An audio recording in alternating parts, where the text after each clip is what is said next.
Anteayer compartieron en Telegram esta publicación de una página de la que yo ya les había mostrado aquí. No recuerdo si solamente, fíjense, en tanto tiempo solamente un artículo o si han sido más. No la había vuelto a ver hasta ahora y pues bueno, voy a seguir consultándola porque la estaba revisando y está muy interesante. La estrategia de abrazos y no balazos de México no logra frenar a los cárteles de drogas. Informe, se refiere a un informe que presentó el Grupo Internacional de Crisis que lleva por título La Guerra Cotidiana, Guerrero y los retos a la paz en México. Son 47 páginas, se los voy a dejar en el primer comentario del video para que ustedes lo lean, pero pues la verdad es que se hace muy cortito porque además la letra es muy grande y tiene muchos espacios, entonces fíjense, muchos espacios, entonces se lo chutan fácil en medio día. Está muy fuerte y la verdad muy preocupante. De este les voy a compartir la conclusión, que también es muy cortita, menos de una cuartilla, pero les voy a pasar primero lo que dice la publicación de esta página, Reporte del Crimen, en relación al propio informe. Los esfuerzos de México por combatir los cárteles de la droga se han complicado por la desviación de recursos para combatir la pandemia de coronavirus y por la presión de los Estados Unidos para detener la ola de trabajadores indocumentados que se dirigen al norte, según un informe del Grupo Internacional de Crisis. La verdad es que a veces se necesita que alguien venga a señalarle a uno qué es lo que puede estar pasando para entenderlo un poco mejor. Ni siquiera lo había pensado, ¿no? Puede ser. Es más, de hecho, creo que en parte es una de las razones por las que hemos visto mucha violencia en estos últimos meses, en estos meses de pandemia. El desvío de recursos es una de las razones, pero lejos de ser la única por la cual la estrategia llamada Abrazos no balazos, lanzada por López Obrador, no ha logrado frenar significativamente la violencia relacionada con el crimen organizado, que se llevó más de 35,500 vidas mexicanas el año pasado. En un estudio centrado en la violencia en el estado mexicano de Guerrero, al que llamó el epicentro del crimen organizado en el país, el Grupo Internacional de Crisis culpó a la corrupción endémica y al surgimiento de grupos armados de defensa ciudadana que a menudo actuaron tan ilegalmente como las pandillas. Como en todo México, las perspectivas inmediatas para reducir la violencia en Guerrero son desalentadoras, especialmente en un momento en que la pandemia COVID-19 y sus efectos económicos amenazan con atraer la atención oficial y exprimir los recursos públicos. Una ola continua de asesinatos, desapariciones forzadas y desplazamientos internos muestra cómo la violencia criminal se ha transformado en conflictos armados locales de los cuales los civiles son las principales víctimas. Esto es muy importante de entender. La gente sigue diciendo que se maten entre ellos. No manchen. Hay muchísima gente que muere en medio de sus enfrentamientos que no tiene nada que ver. Díganme ustedes, la venganza contra el narquillo va contra la familia. Entonces matan a la esposa, al tío, a la prima. ¿Y qué tiene que ver la esposa, el tío y la prima? Es algo que... ¿Por qué no lo entienden? Es que es tan simple, es un A más B. Entonces no toda la gente que muere en México asesinada es culpable de algo, ¿eh? Pero bueno, continuamos. Los primeros signos indican que estos grupos de competidores no tienen intención de cesar sus actividades como resultado del coronavirus. Las promesas de López de poner fin a la guerra contra las drogas militarizada de su predecesor, sería de los dos anteriores, a través de la asistencia económica, medidas anticorrupción y la creación de un nuevo organismo de aplicación de la ley, la Guardia Nacional, para reemplazar el papel militar, lo impulsaron a una victoria aplastante en julio de 2018. Pero pocas de esas promesas se han materializado e incluso los recursos disponibles designados para ellos se han visto socavados por las prioridades nacionales en competencia, según el informe. Bajo la presión de Estados Unidos para evitar que los centroamericanos pasen en su camino hacia el norte, México ha canalizado una parte significativa de los recursos de la Guardia Nacional para el control de la migración. Da hasta vergüenza leerlo. El brote de COVID, que hasta ahora, bueno, esto es hasta el día 12, no, bueno, más bien hasta el día 4, porque el informe fue publicado el día 4 de mayo, y de ahí lo están ellos tomando. Hasta el día 4 se había infectado a 33,000 mexicanos y había dejado 3,000 muertos. Los expertos dicen que esto es un recuento bajo, ha puesto una nueva presión sobre el gobierno. Por ejemplo, las hostilidades en solo una de las ciudades de Guerrero durante las primeras etapas de la pandemia han puesto de relieve la importancia para el gobierno mexicano de equilibrar el control de enfermedades con sus tareas de seguridad existentes, porque ni hacen bien una cosa y descuidan la otra, ¿no?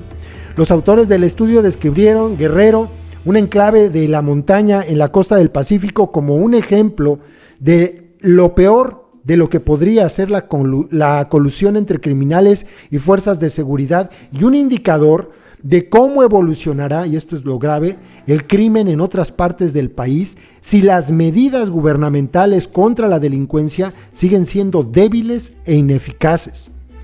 Fue el escenario, Guerrero, de una de las peores atrocidades de la crisis de drogas en México, la desaparición de la presunta masacre de 43 estudiantes de la Escuela de Enseñanza de Ayotzinapa en 2014.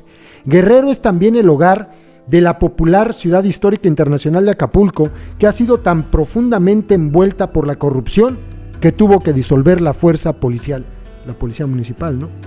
La explosión del asesinato en Guerrero se remonta al asesinato en 2009 del narcotraficante Arturo Beltrán Leiva por parte de las fuerzas federales mexicanas, con un vacío de poder en la cima de la jerarquía del crimen que controla el comercio de narcóticos, principalmente marihuana. Yo creo que no solamente y ya no exclusivamente marihuana.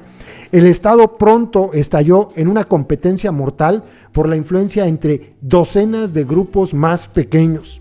La violencia y el terror engendrados por la fragmentación del crimen organizado, a su vez, impulsaron a los grupos comunitarios a tomar las armas en las organizaciones de autodefensa, y algunos de esos grupos eventualmente se involucraron en actividades criminales.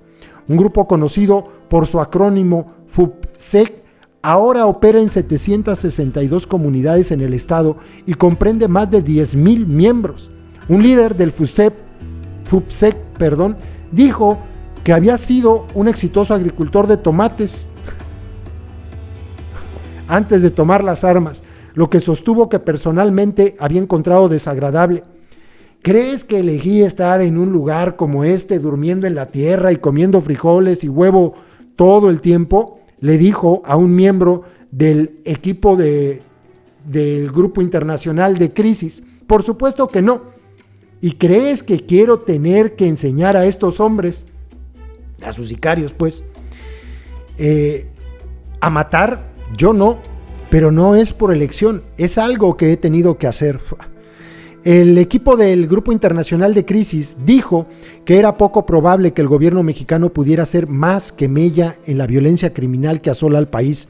No hay una solución rápida, dice el informe, pero recomendó que el presidente se adapte a las particularidades de los conflictos regionales con iniciativas específicas que respondan a las necesidades locales en lugar de adherirse a una gran estrategia, que fue el mismo camino que hicieron los otros, ¿no?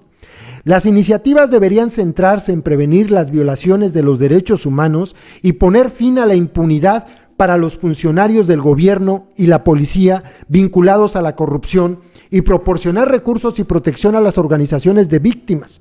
Las reformas pasadas fracasaron no solo porque apuntaban a cambios radicales en todo el sistema y se diluyeron cuando encontraron resistencia. Esto es lo que dice la publicación de Reporte del Crimen, y la conclusión que les quería leer del reporte en sí mismo dice lo siguiente. Es preocupante, pero vean, me parece muy equilibrada en los planteamientos que hace, ¿no? Por cierto, al Grupo Internacional de Crisis no le paga el PRI, no le paga el PAN, no le paga el PRD, ni siquiera están en México. Vamos, a ver si lo entendemos. Hasta el momento, López Obrador se ha quedado corto en sus promesas de resultados inmediatos y radicales para frenar los niveles récord de violencia en México, y los próximos meses podrían resultar excepcionalmente desafiantes. Sus fieles partidarios lo absuelven señalando la herencia maldita de los fracasos de sus predecesores.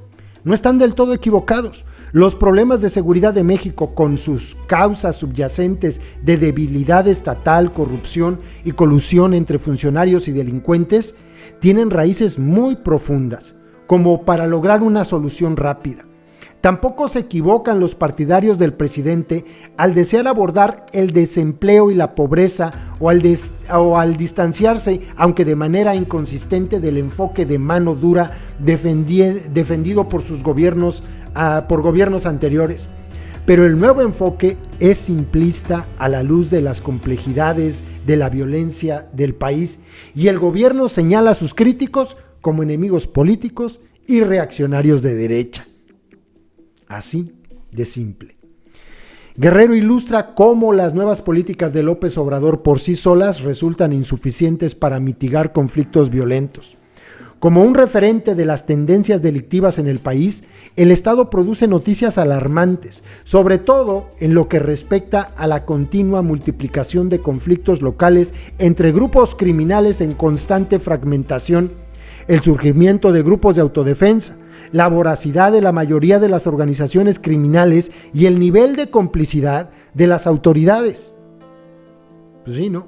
El costo social, ya sea medido en asesinatos impunes, desapariciones o desplazamientos internos, podría aumentar, mientras que la pandemia de coronavirus puede llegar a desviar recursos de la seguridad pública y tentar a los grupos armados a expandirse aún más. Las hostilidades en Chichihualco y sus alrededores durante las primeras etapas de la pandemia han provocado desplazamientos y muertes adicionales, resaltando la importancia de que el gobierno mexicano balancee el control de enfermedades con sus tareas de seguridad existentes. Hasta la fecha, ni el gobierno estatal de Guerrero ni el gobierno federal han presentado un plan concreto para proteger a los ciudadanos, frenar la colusión estatal con intereses criminales y reducir la impunidad. En ausencia de tales pasos, Guerrero seguirá siendo el escenario de muchos de los peores horrores del país. Ciudad de México, Bogotá, Bruselas, 4 de mayo 2020. Pues es muy preocupante. Les voy a dejar, como les decía, el enlace de la publicación del Grupo Internacional de Crisis en el primer comentario. Léanlo, está muy bueno, muy interesante y hay pues muchos datos. Este capítulo, el papel del Estado. Por favor, no se lo tomen personal. Están haciendo señalamientos sobre lo que observan que se está haciendo bien y que se está haciendo mal. Fuerzas estatales criminales, corrupción y policía, arreglos entre la policía y el crimen, impunidad y luego las nuevas formas de intimidar al Estado. Está muy bueno, la verdad vale mucho la pena leerlo completito. Ahí se los dejo, compas. Saludos.